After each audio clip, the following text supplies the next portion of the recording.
So we're based at Lancaster University, and we do what's called translational research into mental health, particularly focusing on bipolar disorder. And what that means is, and I'll talk a bit about this, is we're trying to develop a range of new, particularly psychological approaches to help and support people with bipolar disorder. And we're trying to evaluate those to find out which ones work and which ones are most helpful. And we're also trying to get those into practice. So we're trying to devise things where there's a likelihood that in due course people can actually access these in routine clinical practice, not just in studies or trials that we happen to be running. The overall kind of model that we use for the approaches we have in Spectrum is very linked to a report that we wrote for the British Psychological Society called Understanding Bipolar Disorder. And that very much takes the view that psychological and social factors are really important in people's experience of bipolar disorder. I'm just flagging that up because if anyone is interested and wants to read more, that's available from the BPS on their website, and I can give you the details of that if you need it. The reason I'm flagging that up partly is because we actually managed to get the BPS to give that away for free, and I think it's still free, so it's that was quite a battle and we won it. So if you want a free report, that's where to go. This is some of the people who are in the Spectrum Centre. I can't really see that, I don't know if anyone else can, but just trust me, there are people on that photograph, all of whom are very good. So yeah, what are we trying to do? I mean, we've been open since 2008, and we've been doing three key things. One is doing research into people's experience of bipolar disorder and related conditions. We've also been trying to use that information to develop new treatments. So for instance, one of the things we've found out in talking to people is the extent to which anxiety is a significant factor for people. Not everyone necessarily, but for quite a lot of people who are living with bipolar disorder. And when we talk to people about that, a lot of them were saying they would welcome a kind of psychological approach to that, but they struggled to get it, or if they were getting it, they were getting it without regard to their bipolar disorder. So the therapist who was delivering it wasn't talking to them about their wider experience and the context in which they had their anxiety.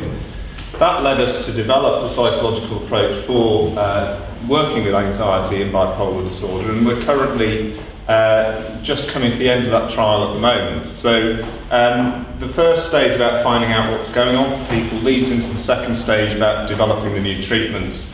And the third stage is getting those into clinical practice, because it's all very well to find out things work, but if no one's getting them, then it's an academic exercise and it's not having an impact on people's lives. So we're very mindful that that's an important feature. In terms of what bipolar disorder is, I'm sure there are people in the audience who know more about this than I did from personal experience, but there are lots of ways that this is defined.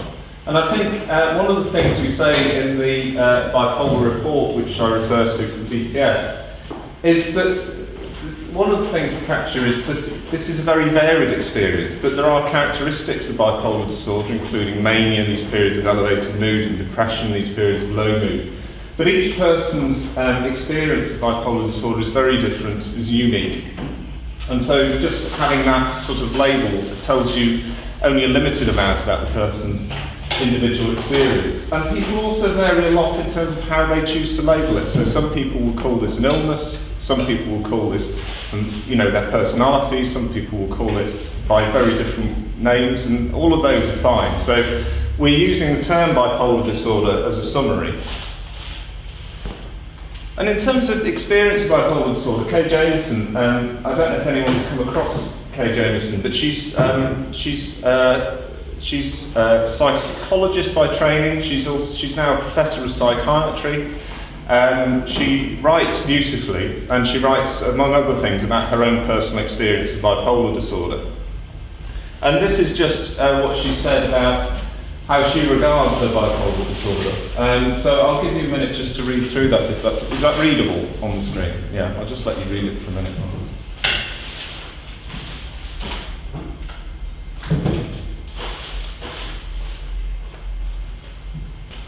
So I think you can see in looking at that, I think she just captures very well the sort of complexity of the experience, really. in her experience, she would, her personal choice would be given the choice that she would, retain this, but it's very complicated. It's been very intense. It's had a lot of positives, a lot of negatives. So it is a description rather than a thing, but we also know how important it is as an identifier in terms of access to services.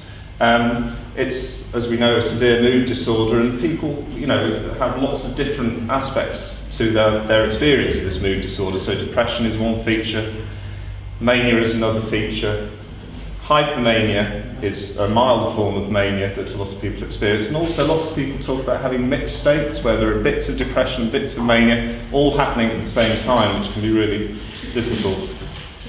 Also, the course of bipolar varies a lot, so some people have 1 or 2 episodes, some people have 40, 50, 60 episodes, so that's very varied as well. There used to be an assumption that people had episodes, and then in between episodes everything was fine. So, I can remember when we first tried to do kind of psychological therapies in the 90s, we went to try and get referrals, and some of the clinicians would say, well, we're not referring people with bipolar to you, because if they're severely manic or severely depressed, they can't participate in therapy, and if they're not severely manic or severely depressed, they're fine. I don't know if anyone agrees with that here, but generally, when I talk to people, it's just not like that. There aren't these clear distinctions. People, things can get worse or things can get better, but the idea that somehow people are magically fine in between episodes that lead to admission just doesn't seem to reflect the truth. And I think there's an awareness of that now that there wasn't 10 or 15 years ago.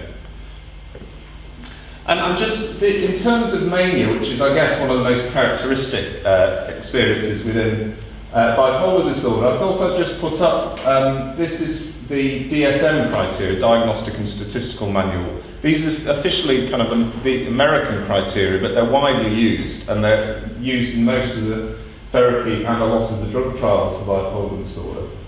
So meeting the criteria for mania requires 3 of the following, along with a mood disturbance. So either elevated, expansive, or irritable mood. So as people will know, this isn't just about a disorder of increased positive mood alone. And that can include a lot of things. So inflated self-esteem, reduced need for sleep, being more talkative, having lots of racing thoughts and ideas, being very distractible. Increased goal-directed activity, so working, not being able to stop, that sort of thing, and risk-taking behaviour at the end. And I think one of the things just to flag up is actually to meet criteria for mania, the threshold is a bit lower, if you look at that, than it actually is often in clinical services. So quite often you'll see somebody who's been admitted with hypomania, for instance. In terms of these sorts of criteria, that it would actually be a manic experience that the person was describing in reality if you use the formal criteria. But that's a list of criteria. That's not actually somebody's individual experience. This is Debbie Mays' description of mania. So Debbie's a service user researcher with us, been working with Spectrum since we're 6 months into the project. So what she says is that initially it's kind of very positive, so colours very bright, take on new characteristics. She starts to think the colours have magical properties, and then there's this kind of increasing speed, talking faster, which is quite not characteristic of how she would normally talk. And then this feeling of excitement, activity, wanting to run, dance and climb things. And so that's all very positive, and that feels great, and she feels really good at that point, feels like a genius. But then the next stage is one of becoming disinhibited, wanting to take her clothes off in public, the belief she can fly and trying to get to high places to actually try that out. So it goes very quickly from this very positive set of feelings to something that feels very dangerous. And so for a lot of people, the actual experience of mania can be this just very intense but very mixed set of experiences. So some of them really positive, some of them really negative. So we're concentrating on bipolar disorder for a number of reasons, but I think one key reason is bipolar disorder has been hugely neglected in research and in the way clinical services have been configured historically.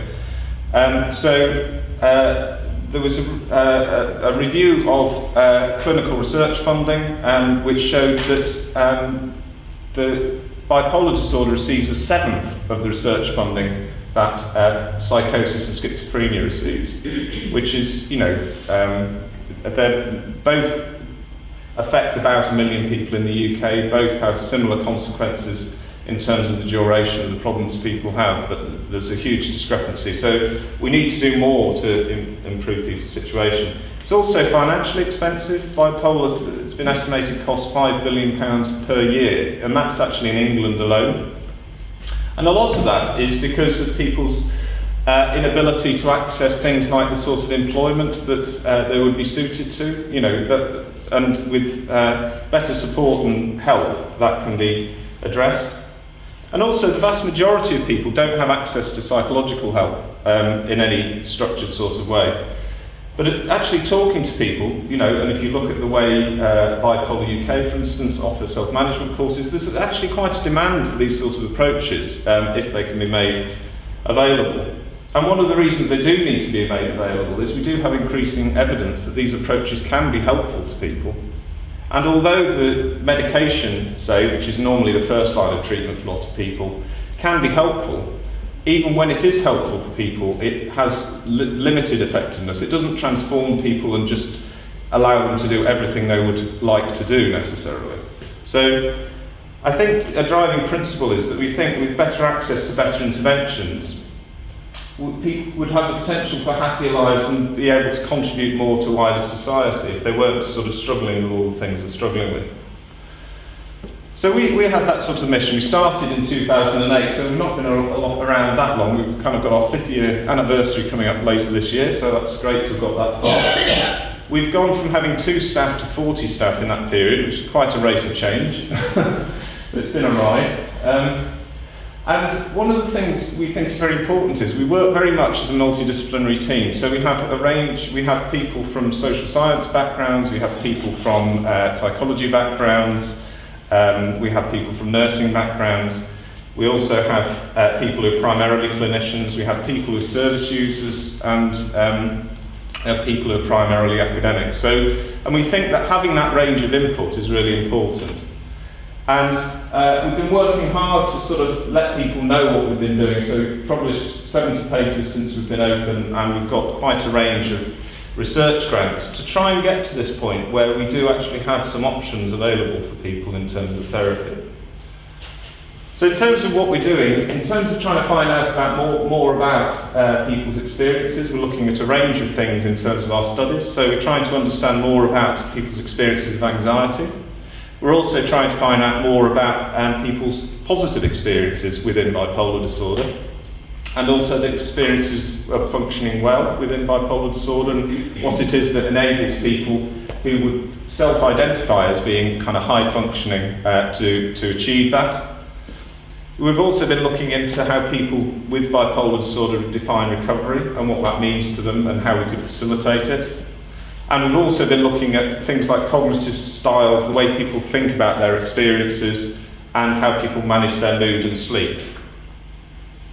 And these are translating into therapies which we're evaluating. So we've got new treatment approaches, psychological approaches for a range of aspects of bipolar disorder that we're trialling at the moment. So we're looking at people with recently diagnosed with bipolar disorder to look at a specific psychological approach to help recovery for people.